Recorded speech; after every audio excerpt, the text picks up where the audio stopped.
Hello दोस्तों, मैं आप लोगों को अपने YouTube चैनल पर बहुत बहुत स्वागत करती हूँ। मैं आप लोगों के लिए एक बहुत ही सुंदर देशभक्ति गीत लेकर के आई हूँ। कैसा लगे कमेंट में ज़रूर बताइएगा। अच्छा लगे तो लाइक और सब्सक्राइब जरूर कीजिएगा। हमारे सैया हमें देश के जवान सखी, गाँव के किसान सखी ना। हमारे सैया हमें देश के जवान सखी, गाँव के किसान सखी ना। कर कितना उनके गुण के बखान सखी, गाँव के किसान सखी ना। कर कितना उनके गुण के बखान सखी, गाँव के किसान सखी ना। हमर सैया हमें देश के जवान सखी, गाँव के किसान सखी ना। हमर सैया हमें देश के जवान सखी, गाँव के किसान सखी ना।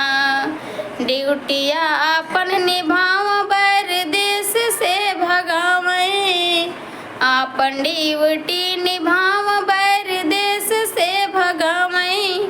बाटे देशवा के उनके गुमान सखी, गाँव के किसान सखी ना। बाटे देशवा पे उनके गुमान सखी, गाँव के किसान सखी ना। हमर सैया हमें देश के जवान सखी, गाँव के किसान सखी ना। हमर सैया हमें देश के जवान सखी, गाँव के किसान सखी ना। छुट्टी लेके घर आऊँ हलवा खेत में चलावें, छुट्टी लेके घर आऊँ हलवा खेत में चलावें। कबहू बोए गेहूँ कबहू बोए धान सखी, गाँव के किसान सखी ना। कबहू बोवे गेहूँ कबहू बोवे धान सखी, गाँव के किसान सखी ना। हमर सैया हमें देश के जवान सखी, गाँव के किसान सखी ना। हमर सैया हमें देश के जवान सखी, गाँव के किसान सखी ना। 15 अगस्त जो आवे देश आज़ादी से मनावें, 15 अगस्त जो आवे देश आज़ादी से मनावें। मिल के गावे सबके साथ राष्ट्रगान सखी, गाँव के किसान सखी ना। मिल के गावे सबके साथ राष्ट्रगान सखी, गाँव के किसान सखी ना। हमर सैया हमें देश के जवान सखी, गाँव के किसान सखी ना। हमर सैया हमें देश के जवान सखी, गाँव के किसान सखी ना।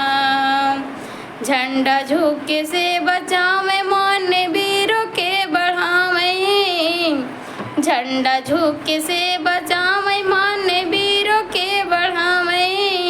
हमरे आन मान मिले सम्मान सखी, गाँव के किसान सखी ना। हमरे आन मान मिले सम्मान सखी, गाँव के किसान सखी ना। हमर सैया हमें देश के जवान सखी, गाँव के किसान सखी ना। हमर सैया हमें देश के जवान सखी, गाँव के किसान सखी ना। कर कितना उनके गुण के बखान सखी, गाँव के किसान सखी ना।